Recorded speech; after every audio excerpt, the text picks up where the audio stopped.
श्रीराम तिवारी न्यासी सचिव वीर भारत न्यास और निदेशक महाराजा विक्रमादित्य शोधपीठ को वर्तमान कार्य के साथ ही मुख्यमंत्री डॉक्टर मोहन यादव के संस्कृति सलाहकार का प्रभार अतिरिक्त रूप से सौंपा गया है। आपको बता दें कि मध्य प्रदेश शासन में विभिन्न महत्वपूर्ण पदों पर कार्य करने के अलावा उन्होंने छत्तीसगढ़ शासन में संस्कृति, पुरातत्व एवं पर्यटन सलाहकार के पद पर भी काम किया है और एक नई जिम्मेदारी अब वे संभालते हुए नजर आने वाले हैं। और इस खबर पर ज्यादा जानकारी के साथ news head digital Aniruddha Sonone हमारे साथ जुड़ गए हैं। अनिरुद्ध, श्रीराम तिवारी पहले से ही काफी जाना पहचाना नाम है। छत्तीसगढ़ में भी कई अहम भूमिकाएं वे निभा चुके हैं, कई अहम पद वे संभाल चुके हैं और काफी नवाचार भी उन्होंने किए हैं और एक नई जिम्मेदारी संभालते हुए अब नजर आने वाले हैं। देखिए, मध्य प्रदेश सरकार ने और खासकर मुख्यमंत्री डॉक्टर मोहन यादव ने श्रीराम तिवारी, जो कि काफी सीनियर अधिकारी हैं और संस्कृति संचालनालय की संस्कृति विभाग के संचालक भी वे रह चुके हैं। इसके बाद वे वर्तमान में विक्रमादित्य शोधपीठ के निर्देशक हैं और संस्कृति विभाग के काफी जानकार और अनुभवी व्यक्ति माने जाते हैं। उनको एक नया पद दिया है। अब वे मुख्यमंत्री डॉक्टर मोहन यादव के संस्कृति सलाहकार होंगे और इस नियुक्ति का न तो वे कोई वेतन लेंगे, न कोई भत्ते लेंगे और न ही कोई उनकी अन्य सुविधाएं वो सरकार से लेंगे। यानी ये वो पूरा काम जो करेंगे वो पूरी तरह से संस्कृति सलाहकार के रूप में वो निःशुल्क काम करेंगे और वो पहले से ही विक्रमादित्य शोधपीठ के निदेशक हैं। वहाँ वो विक्रमादित्य पे काफी शोध चल रहा है, कई वर्षों से चल रहा है। जब मुख्यमंत्री डॉक्टर मोहन यादव उच्च शिक्षा मंत्री थे उसी वक्त विक्रमादित्य शोधपीठ की स्थापना की गई थी और अभी भी लगातार वो काम कर रहा है। और जहां तक श्रीराम तिवारी की बात करें तो उनके संस्कृति विभाग में रहते हुए भी कई ऐसे आयोजन हुए थे जो कि मध्य प्रदेश के इतिहास में, मध्य प्रदेश के सांस्कृतिक विभाग के इतिहास में मील का पत्थर साबित हुए। और हाल ही में जो गोवर्धन पूजा का कार्यक्रम मध्य प्रदेश सरकार ने भोपाल सहित पूरे प्रदेश भर में करवाया था, उसकी भी रूपरेखा श्रीराम तिवारी ने तैयार की थी। तो मुख्यमंत्री ने अनिरुद्ध, आपके पास लौटेंगे, फिलहाल रुकना चाहेंगे। संस्कृति सलाहकार जिनकी नवनियुक्ति हो गई है, श्रीराम तिवारी जी स्वयं हमारे साथ स्वदेश न्यूज पर जुड़ गए हैं। श्रीराम तिवारी जी, बहुत स्वागत आपका स्वदेश न्यूज में।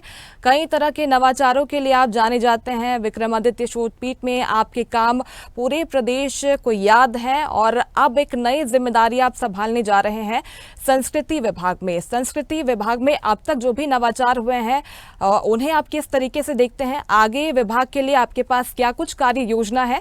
सबसे पहले तो आपको बधाई भी, और आगे क्या कार्य योजना है इस बारे में भी जानना चाहेंगे। देखिए, कार्य योजना अलग से कुछ नहीं है। एक तो मध्य प्रदेश में माननीय मुख्यमंत्री जी डॉक्टर मोहन यादव, जो पिछले 1 वर्ष से मध्य प्रदेश के संस्कृति और तमाम नवाचारों को एक दिशा दे रहे हैं, उनका एक संकल्प है।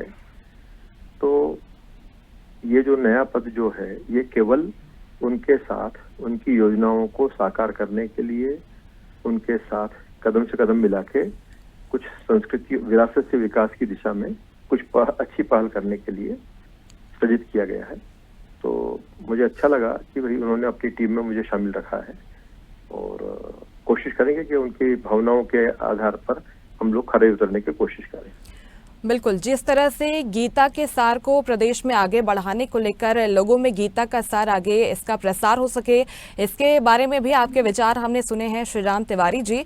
आगे क्या संस्कृति विभाग की तरफ से इस बारे में कोई फैसला हो सकता है? क्या पाठ्यक्रम में जो गीता का सार है वो शामिल किया जा सकता है? क्या वो तो शामिल कर रहे हैं, मुख्यमंत्री की घोषणा भी है साल भर पहले से कि गीता और रामायण इन सबको हम टेक्स्ट बुक में कोर्स में शामिल करेंगे। तो करीब धीरे धीरे पहल जारी है, तो एक के बाद एक सारी चीजें व्यवस्थित रूप से करते जाएंगे। बिल्कुल, आपको एक बार फिर से बहुत बहुत शुभकामनाएं इस नई जिम्मेदारी के तौर पर और यही उम्मीद करते हैं कि संस्कृति विभाग और भी नवाचार आगे करेगा और नए आयाम गढ़ने वाला है। बहुत शुक्रिया श्रीराम तिवारी जी स्वदेश न्यूज पर जुड़ने के लिए। News head digital Aniruddha Sonone लगातार हमारे साथ बने हुए हैं। अनिरुद्ध, जैसे श्रीराम तिवारी जी अभी कह रहे थे कि संस्कृति विभाग पहले से भी लगातार काम कर रहा है, जैसे गीता महोत्सव का आयोजन भोपाल में किया गया था और गीता के सार को आगे बढ़ाने के लिए मध्य प्रदेश सरकार अब लगातार प्रयास भी कर रही है। तो आने वाले समय में मध्य प्रदेश में हम देखने वाले हैं कि इस दिशा में भी और भी कई प्रयास होने वाले हैं। देखिए, भले ही से गीता का प्रचार प्रसार हो और रामायण का प्रचार प्रसार हो या महाभारत ग्रंथ का प्रचार प्रसार हो, और हालांकि ये इतने महान ग्रंथ हैं, इनके प्रचार प्रसार की आवश्यकता नहीं है, लेकिन मध्य प्रदेश के संस्कृति विभाग में श्रीराम तिवारी की नियुक्ति के बाद हिंदुत्व का एजेंडा और बुलंद होगा। और क्योंकि अभी भारतीय जनता पार्टी की जो सरकार मध्य प्रदेश में 1 साल से है, डॉक्टर मोहन यादव की सरकार, वो पूरी तरह से हार्ड कोर के हिंदुत्व पे चल रही है और वे पुरानी इतिहास की जो बातें हैं उनको खासकर युवा पीढ़ी को बताने का पूरा प्रयास कर रही है। युवा पीढ़ी के साथ साथ जो सीनियर सिटीजन है और जो नागरिक है मध्य प्रदेश के, उनको बताने की पूरी प्रयास कर रही है कि किस तरह हमारा वैभवशाली इतिहास था जो कि हिंदुत्व के भगवा झंडे के नीचे ही था।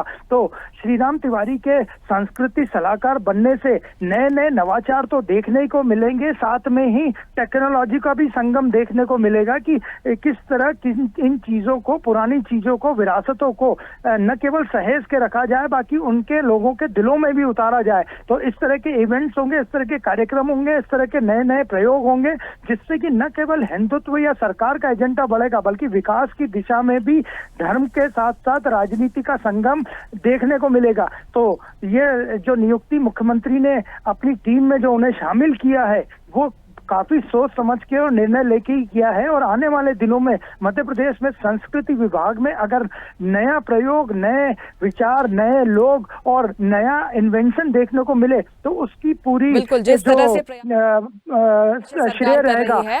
धार्मिक पर्यटन को बढ़ावा देने के लिए यही कहा जा सकता है कि आगे भी इस तरह के प्रयास हम होते हुए देखेंगे। बहुत शुक्रिया अनिरुद्ध बातचीत के लिए आपका।